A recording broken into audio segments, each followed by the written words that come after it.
जळगाव महापालिका निवडणुकीसाठी उद्या मतदानाची प्रक्रिया पार पडणार आहे आणि या मतदानाच्या प्रक्रियेसाठी जळगाव महापालिका प्रशासन सज्ज असल्याचं पाहायला मिळतं आहे।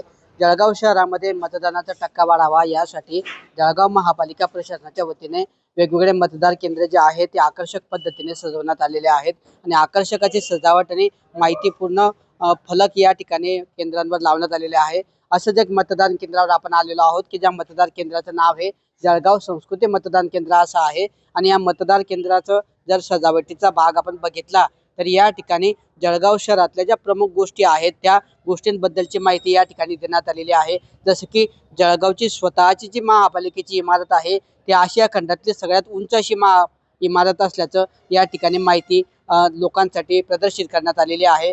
तर दुसऱ्या बाजूला जे आहे जळगाव मधील असेल किंवा खानदेशातले ती खाद्य संस्कृतीचे महत्त्वाचे पदार्थ आहे जसे की शेवभाजी, वांग्याचं भरीत, कळण्याची भाकरी, वरणबट्टी, पुरणपोळी असं याबद्दलची माहिती जी आहे या ठिकाणी देण्यात आलेली आहे आणि जळगाव शहराला सुवर्णनगरी म्हणून ओळखलं जातं अशी देखील माहिती या ठिकाणी देण्यात आलेली आहे। तर सगळ्यात महत्त्वाचं या ठिकाणी म्हणजे जळगाव शहराच्या मध्यवर्ती भागामध्ये जो लाल बहादूर शास्त्री टावर आहे त्या टावर बद्दलची देखील माहिती या ठिकाणी देण्यात आलेली आहे।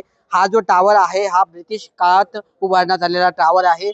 ज्यावेळी लोकांच्या हातावर घड्याळ देखील नव्हती त्याच वेळी या टावरवर घड्याळ बसवण्यात आलेली होती आणि त्या घड्याळाचा टोल संपूर्ण शहरात ऐकू गेल्यानंतरच प्रत्येक नागरिकाला त्यांची वेळ ठरवता येत होती। अशा पद्धतीने या टावरची देखील माहिती या ठिकाणी देण्यात आलेली आहे। म्हणजे जळगाव शहरासह जिल्हाभरातले जे प्रमुख गोष्टी आहेत ज्या वैशिष्ट्यपूर्ण आणि प्रसिद्ध गोष्टी आहेत या संपूर्ण गोष्टींची माहिती जी आहे या मतदान केंद्रावर या ठिकाणी जी आहे फलकांच्या माध्यमातून नागरिकांपर्यंत पोहोचवण्याचा प्रयत्न या ठिकाणी प्रशासनाच्या वतीने केला जात आहे आणि अशाच पद्धतीने जे आहे महापालिका निवडणुकीच्या मतदान प्रक्रियेमध्ये नागरिकांचा सहभाग वाढावा, मतदानाची टक्केवारी वाढावी यासाठीच अशा पद्धतीने जे आहे जळगाव शहरामध्ये वेगवेगळे मतदान केंद्र जे आहे आकर्षक पद्धतीने सजावट करण्यात येऊन मतदार नागरिकांना जे आहे या ठिकाणी आकर्षित करण्याचा महापालिका प्रशासनाचा प्रयत्न राहणार असल्याचं आपल्याला पाहायला मिळतं आहे।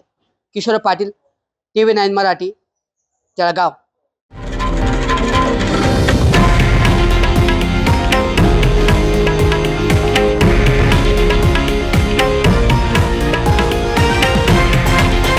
हे आहे देशातील नंबर 1 न्यूज नेटवर्क आणि आपण पाहत आहात TV9 मराठी, एकमेव।